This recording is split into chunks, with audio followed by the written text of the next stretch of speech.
18 horas. Notícias de Manaus, Amazonas, Brasil e do mundo. Agora na Mix.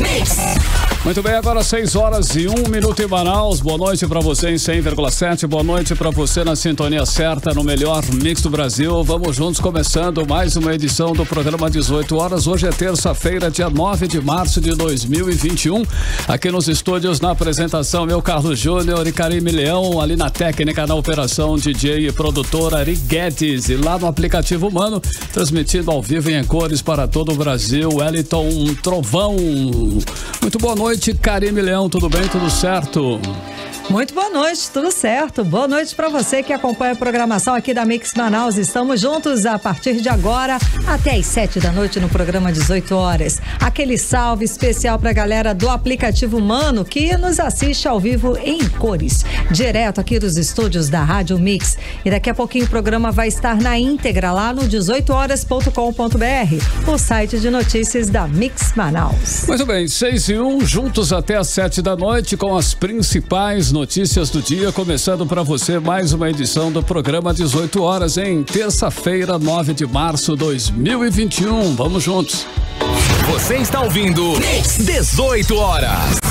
Olha, e tanta gente querendo se vacinar, hein? E o Amazonas tem inclusive aí 128.218 doses guardadas na Fundação de Vigilância em Saúde do Amazonas, reservadas para as pessoas que são dos grupos prioritários, mas que não procuraram os postos de vacinação até domingo passado. Pois é, Carlão, essas doses representam 30% do total de 421.255 doses recebida pelo governo do Amazonas para a primeira fase de vacinação. E de acordo com as normas do Ministério da Saúde, essas doses não podem ser aplicadas em outros grupos prioritários. São pessoas que poderiam ser vacinadas desde janeiro, mas que não procuraram os postos de vacinação. Karime, para aí os trabalhadores da saúde, por exemplo, a vacinação começou dia 19 de janeiro e até domingo 12,5% dos 95 mil profissionais aqui do Amazonas ainda não haviam se vacinado. Olha só, nada menos que 12.056 doses estão estocadas aguardando por esses profissionais se vacinarem.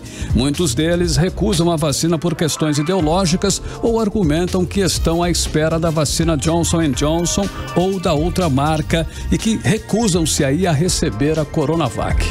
Pode ser a Johnson & Johnson ou a Pfizer, né? Ou a própria Sputnik. São as 3 vacinas que o governo federal está em negociação para, dar sequência à campanha de vacinação nacional. E o Amazonas, até o momento, já recebeu 737.304 doses da Coronavac e da AstraZeneca Oxford. Desse total, o estado usou apenas 397.631 doses até amanhã desta terça-feira. Vale destacar que apenas 87.746 pessoas, 87.746 pessoas receberam as 2 doses da vacina e 309.885 apenas uma dose. Esses critérios aí precisam inclusive ser revistos urgentemente, aí com uma certa urgência, num pico de pandemia, com hospitais lotados e com mais de 11 mil mortes por conta da Covid-19, só que no Amazonas não dá para ficar aí com tantas doses estocadas à espera de pessoas que não vão aí aos postos de saúde, é claro. Temos outros grupos prioritários que precisam também ser vacinados e não é justo que não recebam a imunização, enquanto temos aí mais de 128 mil doses aguardando por pessoas que não se vacinaram no prazo definido aí pelas autoridades de saúde. Pois é, Carlão, e no caso dos profissionais de saúde, muito simplesmente, como você falou, não querem se vacinar. São 12 mil vacinas que estão no estoque para esses profissionais, quando outros grupos prioritários estão sem vacinas e poderiam estar se vacinando com essas doses reservadas para o pessoal da saúde, né? As autoridades deveriam fixar aí, de repente, um prazo, né? Uma semana, né? Um prazo, um tempinho aí para que esses aparecessem. Caso contrário, caso não comparecessem, estaria automaticamente abrindo mão da vacina. Afinal de contas, não é obrigatória sobre a vacinação aqui no Brasil. E daí esses estoques poderiam ser redirecionados para outros grupos prioritários. Seria muito justo, inclusive, Karima, até porque o atraso na vacinação traz consequências sérias aí para o controle da pandemia aqui no país, como explica o epidemiologista Gessen Orellana. Vamos conferir. Bom, estamos na segunda onda de contágio e mortalidade por Covid-19, sem dúvida, né? E nesse contexto, né, principalmente considerando as flexibilizações prematuras e aceleradas que foram feitas pelo governo do estado do Amazonas a partir do dia 22 de fevereiro de 2021, nós teríamos que necessariamente estar vacinando o maior número possível de indivíduos em Manaus, sobretudo dos maiores de 60 anos, que é justamente onde está o grupo mais vulnerável à mortalidade por Covid-19, né? Se você olha as estatísticas de mortes confirmadas por Covid-19 ao longo da epidemia, você vai notar que aproximadamente 66% ou 2/3 das mortes confirmadas por Covid-19 acontecem justamente nesses indivíduos maiores de 60 anos.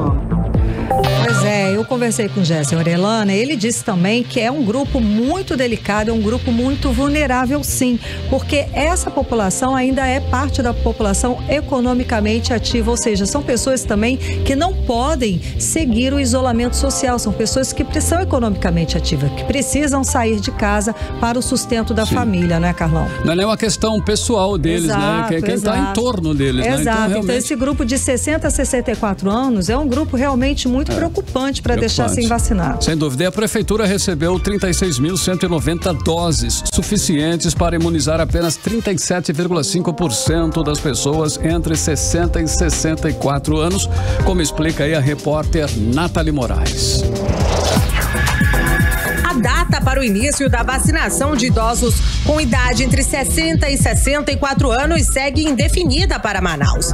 A capital amazonense recebeu na última semana 36.190 doses de vacina do Ministério da Saúde e seriam utilizadas para a aplicação nesta faixa etária. Segundo a prefeitura, o número seria suficiente para imunizar somente 37,5% das pessoas com idade entre 60 e 64 anos. Até o fechamento desta matéria, não foram informados os motivos pelo qual a vacinação desse público-alvo não teve início. Em nota, a Secretaria de Saúde de Manaus informou que a vacinação do próximo grupo prioritário, o dos idosos com idade entre 60 e 64 anos, será iniciada tão logo concluída a definição dos critérios de prioridade. O previsto era para que em Manaus a vacinação para este público iniciasse na última segunda-feira, dia 8 de março. Segundo a Secretaria de Saúde de Manaus, ainda faltam a definição de critérios de prioridade para a faixa etária, já que a quantidade de doses não é o suficiente. Em nota informativa divulgada pela Fundação de Vigilância em Saúde do Estado, há orientação para que os municípios priorizem as pessoas com comorbidades mais propensas a agravar o estado de saúde caso sejam contaminadas com o vírus. A definição clara de critérios depende de uma reunião informada pela Secretaria. Os idosos a partir de 65 anos e os profissionais de saúde estão sendo vacinados contra a Covid-19 em Manaus. Nathalie Moraes para o 18 horas.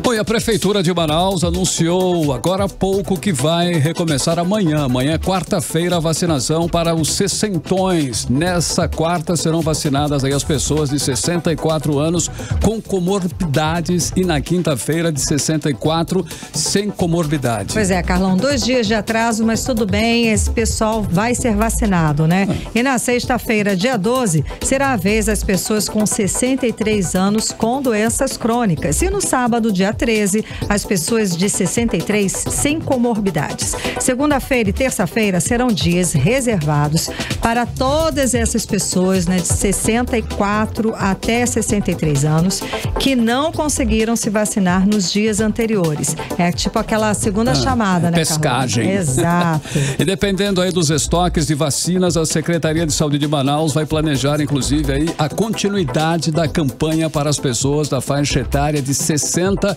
a 62 anos, obedecendo sempre a ordem decrescente de idade e a priorização dos que têm comorbidades. Carlão, então é importante a gente ressaltar, então, que começa amanhã a vacinação das pessoas a partir dos 64 anos, né? E vai por ordem decrescente até sábado, dia 13, que chega até as pessoas com 63 anos sem comorbidade, tá?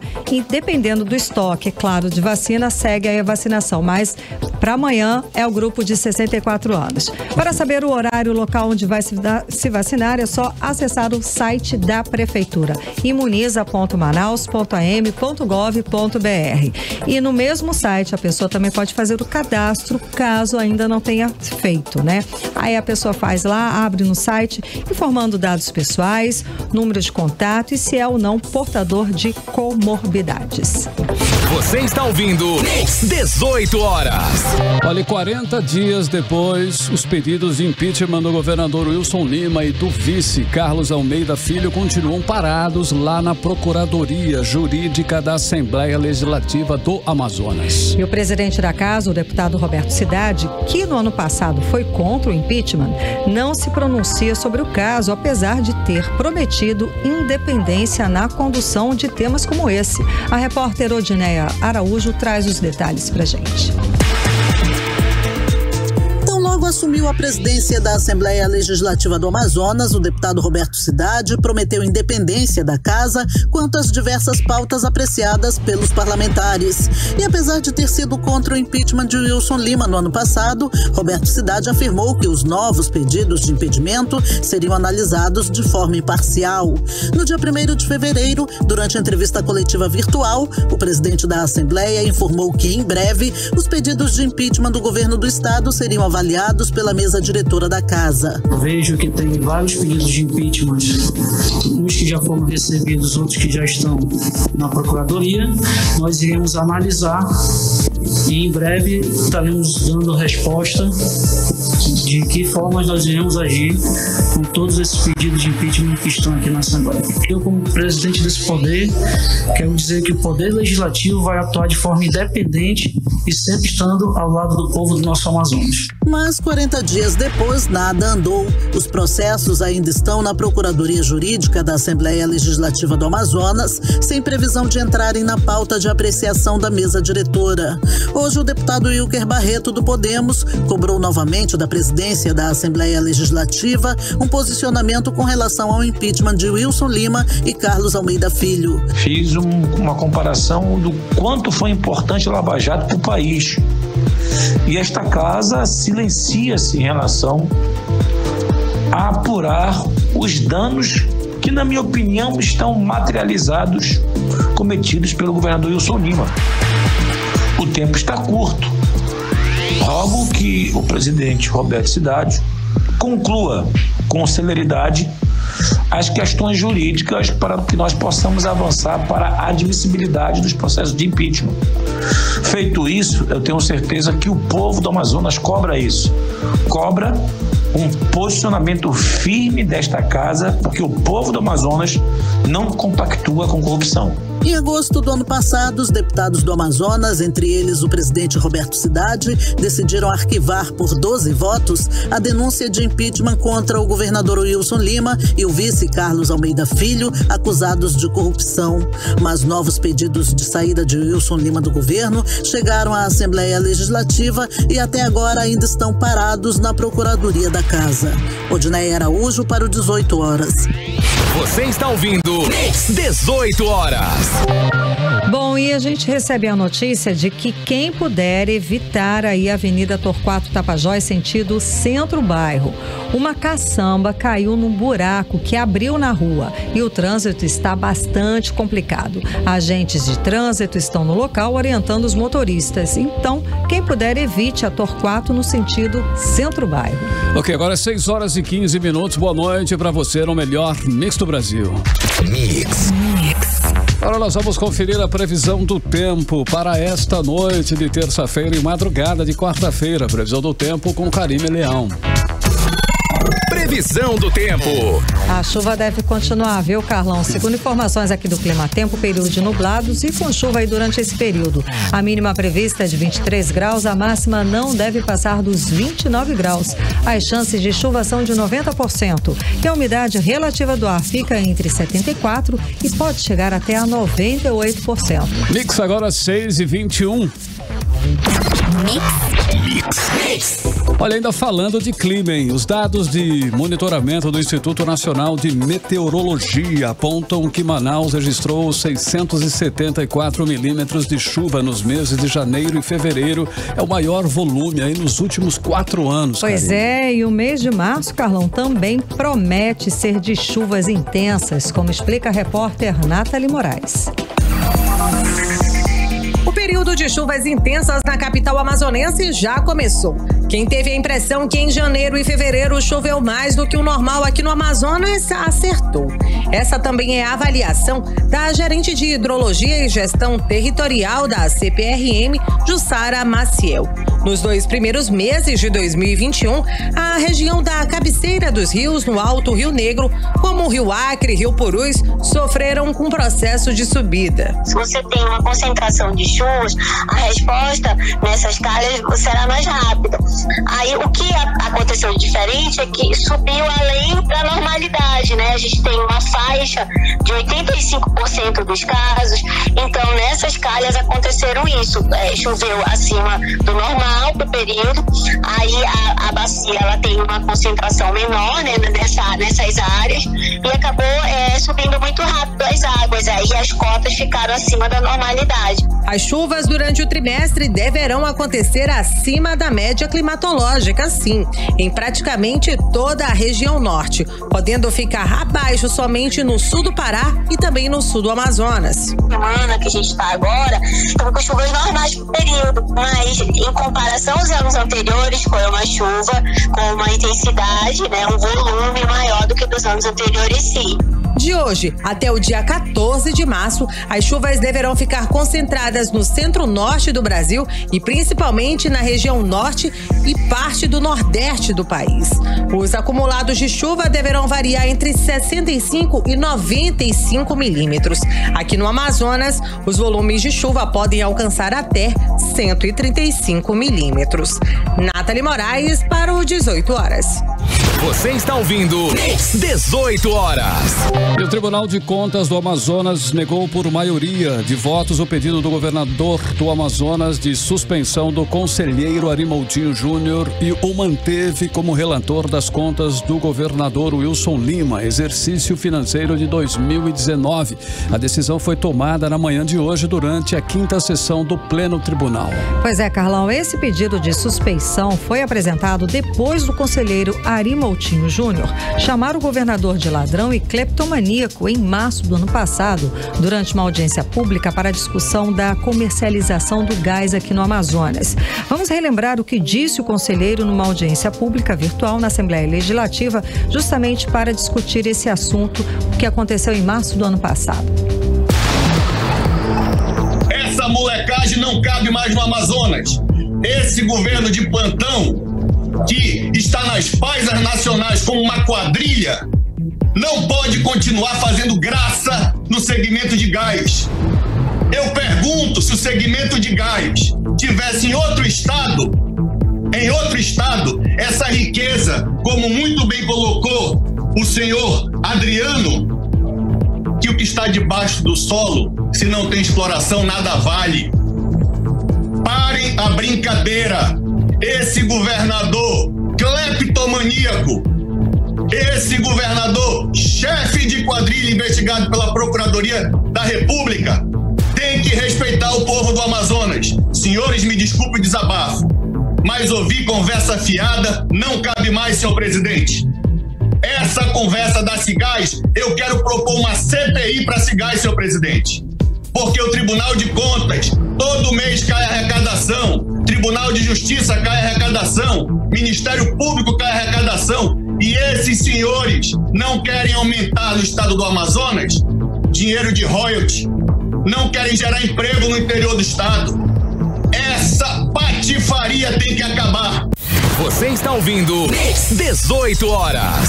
E por conta dessas declarações, a Procuradoria-Geral do Estado argumentou que o conselheiro deveria ser afastado do julgamento das contas dos demais órgãos estaduais por, abre aspas, possível patente inimizade com o chefe do Poder Executivo, fecha aspas. Mas não aconteceu. Ele não foi afastado, né? E de acordo com o presidente do Tribunal de Contas, o relator do processo administrativo, conselheiro Mário de Mello, a situação alegada pela Procuradoria-Geral do Estado não encontrou base para comprovar que o conselheiro Ari Moutinho Júnior não seria isento para julgar as contas do governo Wilson Lima.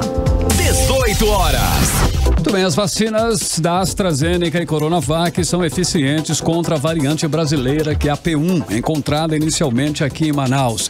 É o que aponta dados preliminares de um estudo realizado na Universidade de Oxford, lá na Inglaterra. A Coronavac, do laboratório chinês Sinovac, também se mostrou eficaz contra a variante. As duas análises indicam que as vacinas não vão precisar ser modificadas. Para que possamos entender sobre o assunto, a repórter Nathalie Moraes conversou com o epidemiologista da Fiocruz Amazônia e traz os detalhes para a gente agora. Vamos conferir. Ainda que os estudos sejam preliminares, essa é uma notícia que nos traz esperança de dias melhores. Afinal, as pesquisas mostram que tanto a Coronavac, vacina contra a Covid-19 do laboratório chinês Sinovac, quanto a vacina desenvolvida pelo laboratório AstraZeneca, em parceria com a Universidade de Oxford, mostram ser eficazes contra a variante P1 do novo coronavírus, encontrada inicialmente em Manaus.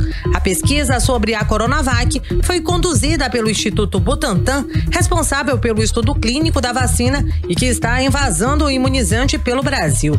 Esse estudo foi feito por meio de exames de amostras de sangue retirada de pessoas já vacinadas com a Coronavac e testadas contra a variante P1. E os dados preliminares indicam que o imunizante foi eficaz contra a cepa. Já no caso de Oxford, a eficácia também foi comprovada em estudos preliminares feitos pela Universidade Inglesa e pelo laboratório AstraZeneca.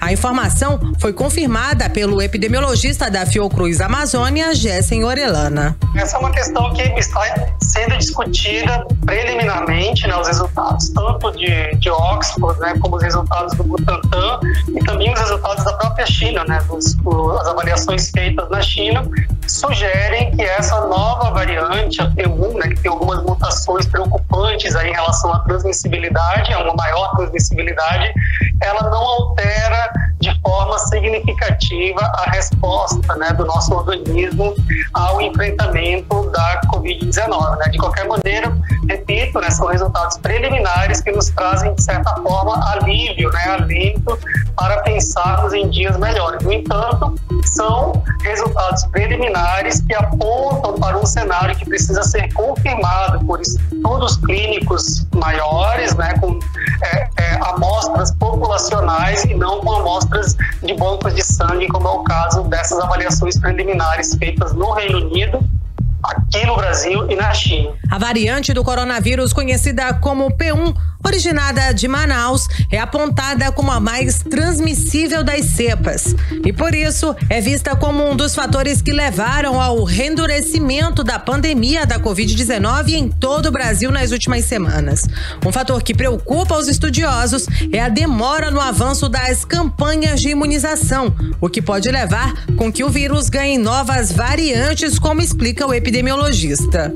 Esse processo de vacinação lento, ele realmente abre uma janela de oportunidade para que outras variantes, né, percebam, digamos assim, entre aspas, essa pressão que está sendo causada pela via vacinal e, com isso, busquem estratégias de sobrevivência, né, e aconteçam as temíveis mutações, né? Isso pode realmente ser algo que está no nosso horizonte, mas ao mesmo tempo algo com uma probabilidade baixa de acontecer, mas existe. A questão é, quanto mais lento o processo de vacinação, maior a chance dessas mutações devido à pressão causada pela vacinação na população e também a circulação do vírus, né, em situações de descontrole da epidemia, acabam gerando, né, fertilizando esse terreno para novas mutações. A Fiocruz firmou uma parceria com a AstraZeneca para uma futura produção integral da vacina contra a Covid-19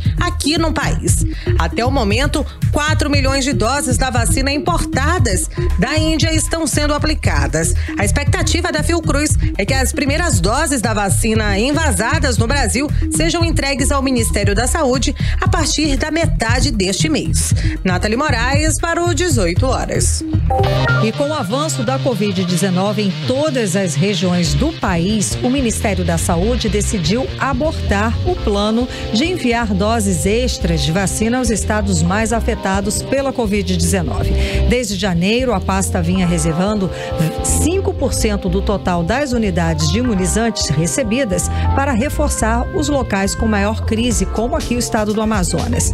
Em informe técnico sobre a campanha de imunização divulgado hoje, o Ministério da Saúde disse que a reserva permitiu a vacina de pessoas com mais de 60 anos em estados do norte. Abre aspas, em virtude do cenário epidemiológico com ascensão de casos de Covid-19 em todas as unidades federadas do país, interrompeu-se a disponibilização do fundo estratégico de 5%, fecha aspas, afirma o documento. Mix agora 6h32, boa noite. 18 horas.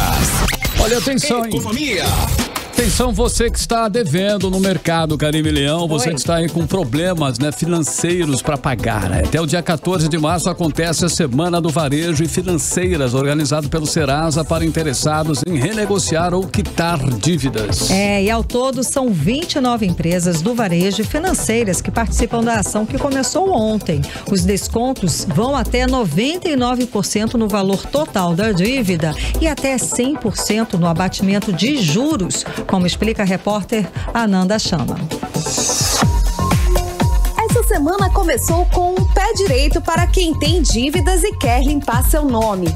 Ontem iniciou a campanha Semana do Varejo e Financeiras do Serasa e vai até o dia 14 de março.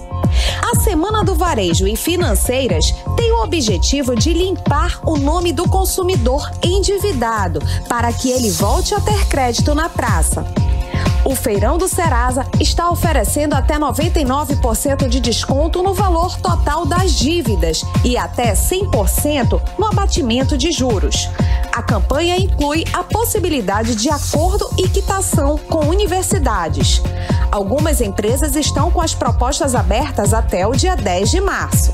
As negociações podem ser feitas por meio do site do Serasa, onde consta o nome das empresas participantes, serasa.com.br/limpa-nome-online, pelo aplicativo Serasa, disponível para o Google Play e também o App Store, ou através de ligação gratuita no número 0800 591 1222.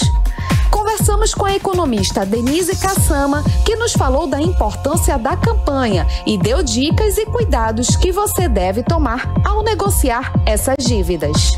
Todo momento é um bom momento para renegociar uma dívida. Você quer pagar, o credor quer receber. Então a gente tem o útil ao agradável, né? Um cenário ideal.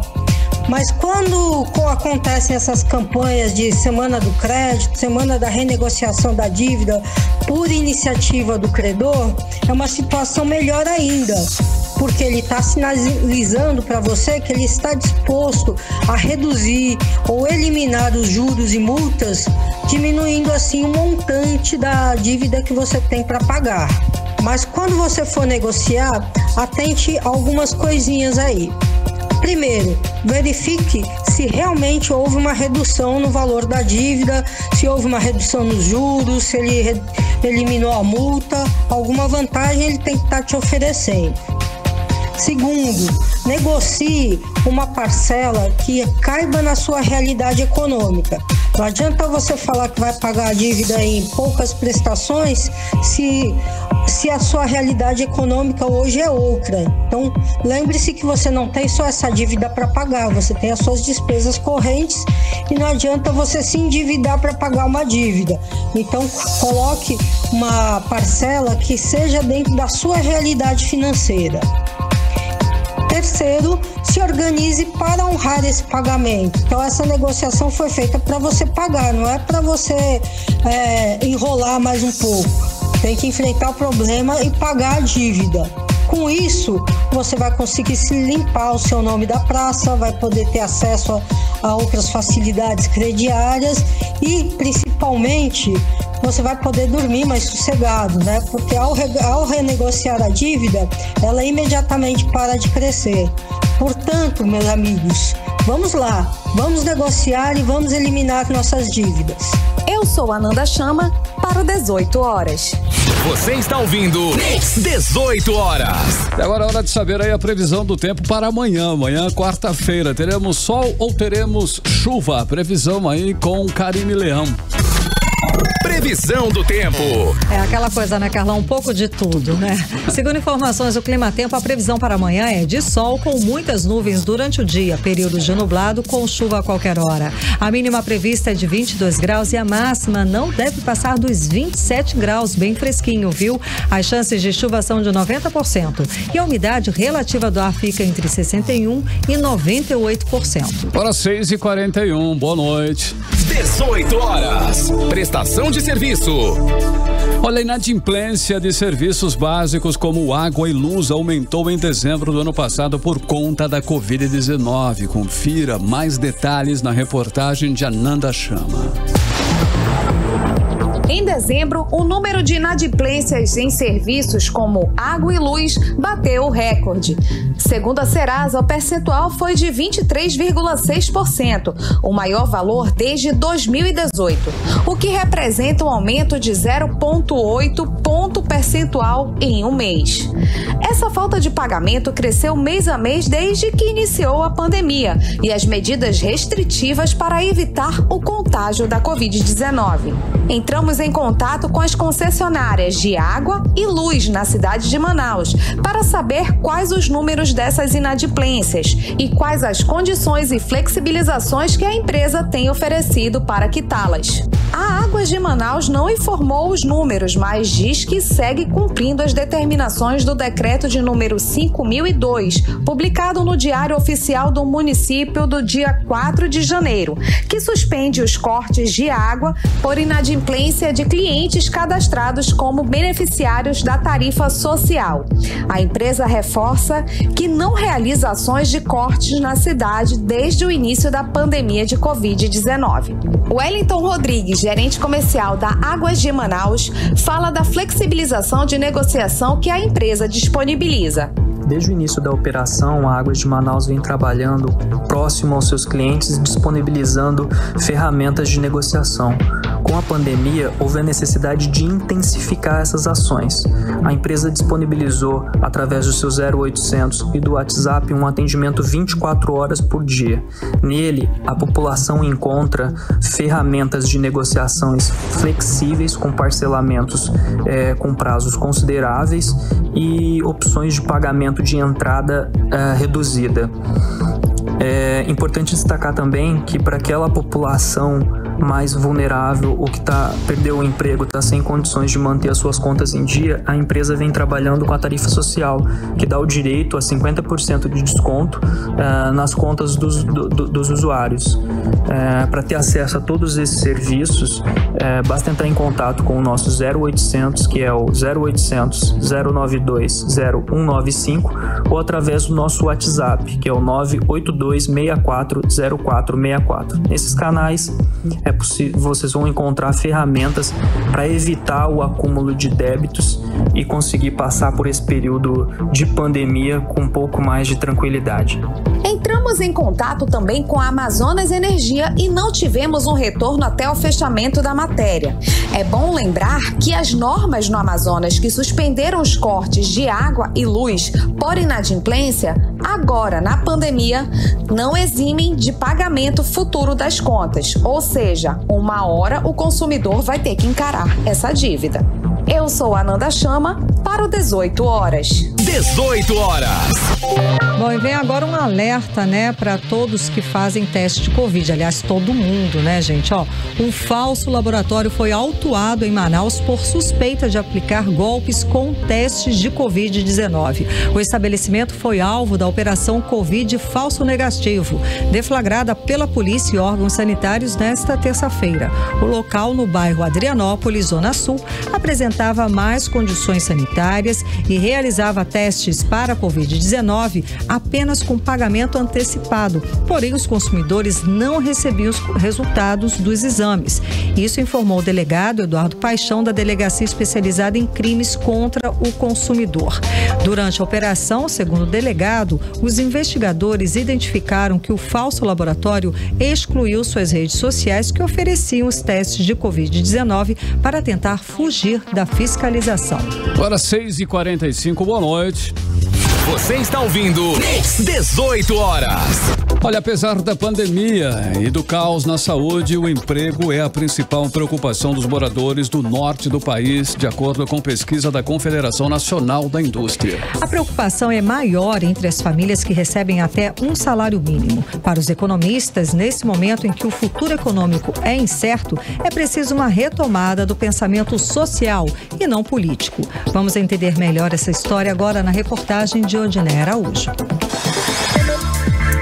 As incertezas econômicas desde o primeiro ano da pandemia, em 2020, têm resultado em grande preocupação para a população brasileira. Apesar de a saúde ser a maior perturbação mundial, é o emprego que mais preocupa moradores do norte e do centro-oeste. De acordo com a pesquisa Retratos da Sociedade Brasileira, feita pela CNI, Confederação Nacional da Indústria, entre os moradores das duas regiões, o emprego é prioritário para 52% dos entrevistados.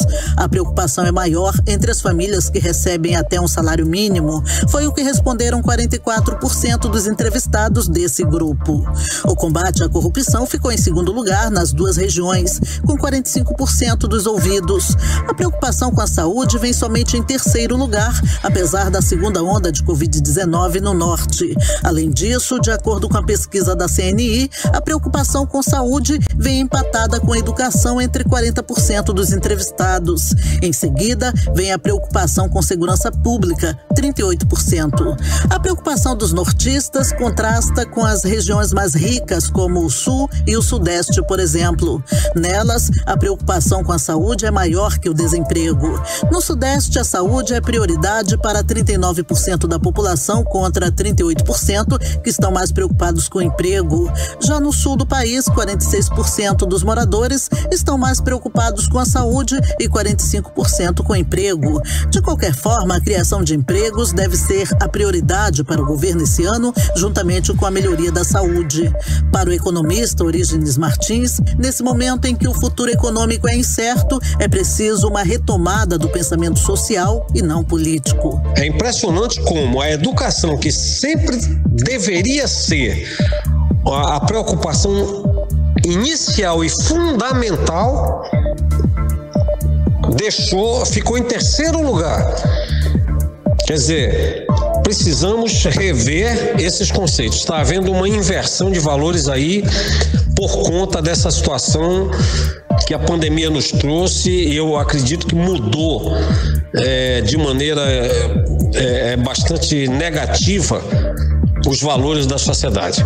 Apesar de a pesquisa retratar a opinião da região norte, o economista acredita que a situação do Amazonas é um pouco mais confortável, porque 70% da atividade produtiva está concentrada na capital e boa parte dessa atividade é oriunda do polo industrial. Mas nós temos esse nicho de produção do polo industrial de Manaus que deixa o Amazonas numa situação geral positiva, embora nós tenhamos essa situação específica da população de baixa renda em condições bastante preocupantes. Na avaliação geral da Confederação Nacional da Indústria, a recessão econômica e a continuidade da pandemia de Covid-19 justificam a preocupação com o desemprego. Por isso, a entidade defende a vacinação em massa. Odinei Araújo para o 18 horas.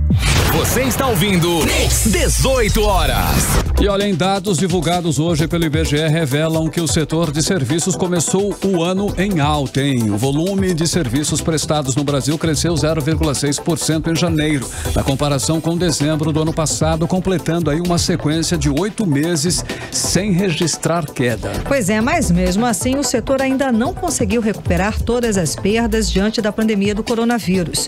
Ainda se encontra 3% abaixo do patamar pré-pandemia. E no acumulado de 12 meses, o indicador registrou queda recorde de 8,3%. Olha, e das atividades aí do setor de serviços, apenas duas registraram um crescimento no primeiro mês do ano. A de transportes com alta de 3,1% e a de serviços profissionais, administrativos e complementares que teve um avanço aí de 3,4%. 18 horas.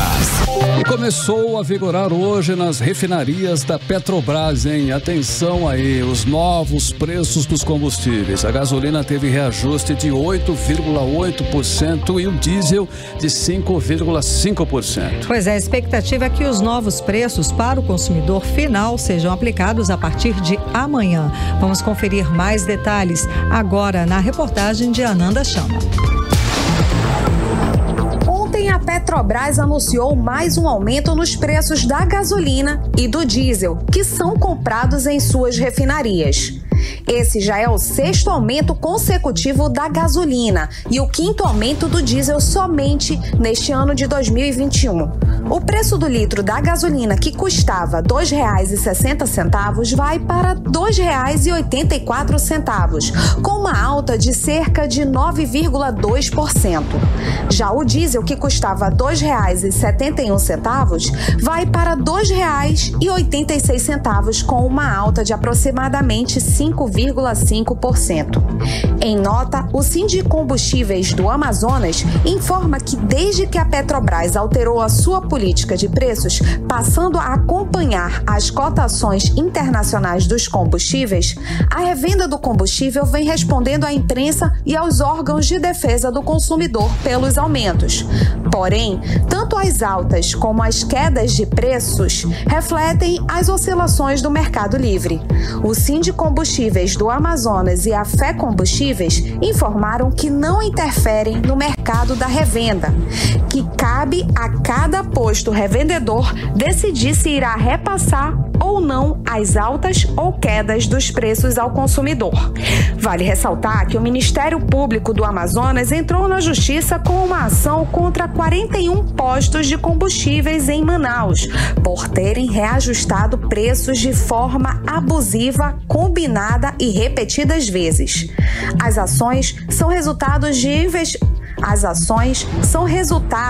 de investigações que deram início em 2019 com o objetivo de apurar práticas abusivas nos preços da gasolina em Manaus.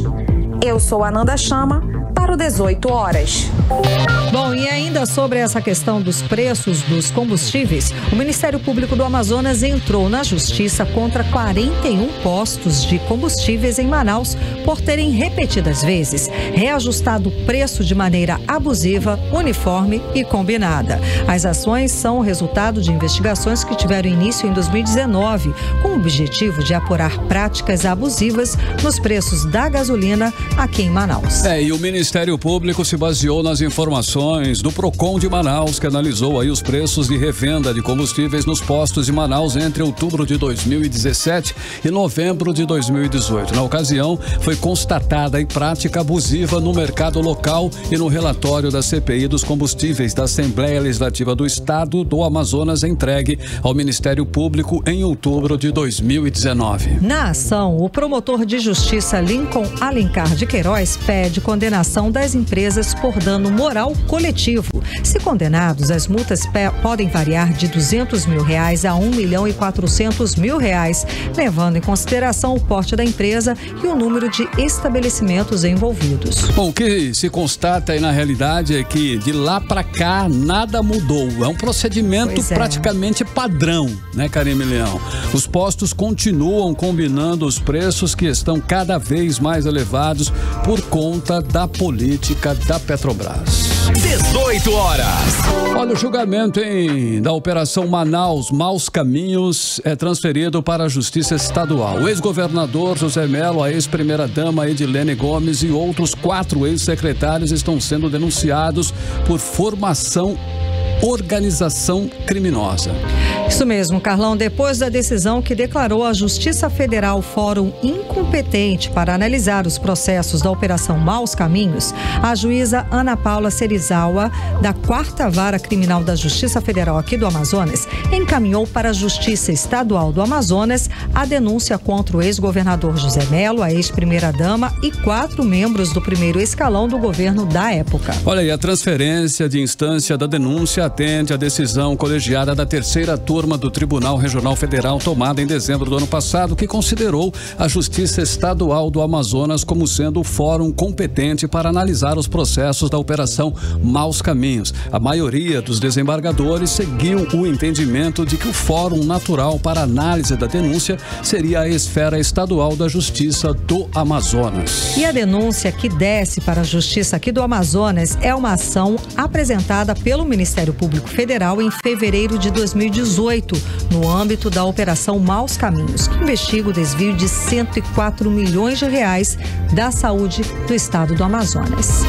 Você está ouvindo 18 horas. E só para lembrar, continua travado o trânsito na Avenida Torquato Tapajós, no sentido centro-bairro. Quem puder aí deve evitar a Torquato, Tá realmente muito complicado lá no sentido centro-bairro. Uma caçamba caiu num buraco que se abriu na rua e o trânsito está realmente complicado na área.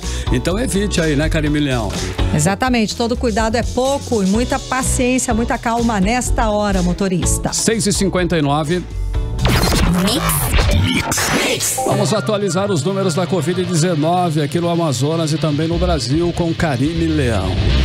E o Amazonas confirma mais 53 mortes por Covid-19 e 1.610 novos casos. O estado encontra-se na fase vermelha, que corresponde à classificação de alto risco para a transmissão de Covid-19. Isso de acordo com a Fundação de Vigilância em Saúde do Amazonas, que informou os números por meio do boletim diário de Covid-19. Então, o estado soma hoje 326.174 casos da doença no estado desde o início da pandemia. O estado soma hoje também, nesta terça-feira, 11.341 o total de mortes aqui no Amazonas. E no Brasil, segundo informações do Ministério da Saúde, o país tem hoje 11.051.665 casos registrados de Covid-19, com 266.398 mortes. O país também soma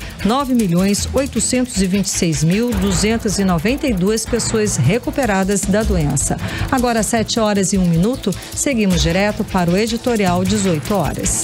Editorial 18 horas. O Tribunal de Contas do Amazonas mandou um claro recado hoje para o governador Wilson Lima e os deputados estaduais. O governo pediu oficialmente a suspensão do relator das contas de 2019 do governador, o conselheiro Ari Moutinho Júnior. O governo alegou que o conselheiro emitiu opinião contra o governador Wilson Lima. Na verdade, em uma audiência pública na Assembleia, o conselheiro chamou o governador de ladrão. A resposta do TCE foi manter como relator das contas de Wilson Lima um conselheiro que externou a sua convicção e que não chamou o governador não apenas de ladrão, chamou também, abre aspas, de analfabeto e imbecil, que consegue transformar vinho em respirador, rindo, dançando na cara do povo amazonense. No final das contas, o TCE disse que faz o julgamento técnico das contas dos governadores, inclusive a de Wilson Lima. Mas no final, quem decide se aprova ou não as contas é a Assembleia Legislativa. A bola vai ser lançada aos deputados estaduais. 18 horas. 7h02 em Manaus. Lembrando, né, Carimilhão, para você, ouvinte, que tem aí 60 ou mais, né? 64, 61, 60. Amanhã, quarta-feira, começa a vacinação, não é isso, Karine? Exato, gente. Muita atenção, hein? Amanhã, as pessoas com 64 anos com comorbidade vão ser vacinadas. Na quinta-feira, as de 64 anos sem comorbidades, ou seja, sem nenhuma doença crônica, tá? Sim. Na sexta-feira, dia 12, será a vez das pessoas com 63 anos com doenças crônicas, com comorbidades. E no sábado, dia 13, as pessoas de 63 anos sem comorbidade. Na semana que vem, segunda e terça-feira, vão ser exclusivos para este grupo de pessoas de 64 a 63 anos que não foram se vacinar nesses dias. Então, é aquela segunda chamada, aquela repescagem geral. Exatamente. Lembrando que as informações estão lá no site imuniza.manaus.am.gov.br. Qualquer dúvida é só entrar lá para tirar. Ok, boa noite, Karime Leão. Boa noite, um beijo, até amanhã. Finalizamos assim mais uma edição do 18 horas. É amanhã, quarta-feira, hein? Estaremos de volta com você aqui a partir das 6 da tarde no melhor Mix do Brasil para mais uma edição do programa 18 horas. Boa noite, até lá. Você ouviu 18 horas. As notícias do Brasil e do mundo. De volta amanhã.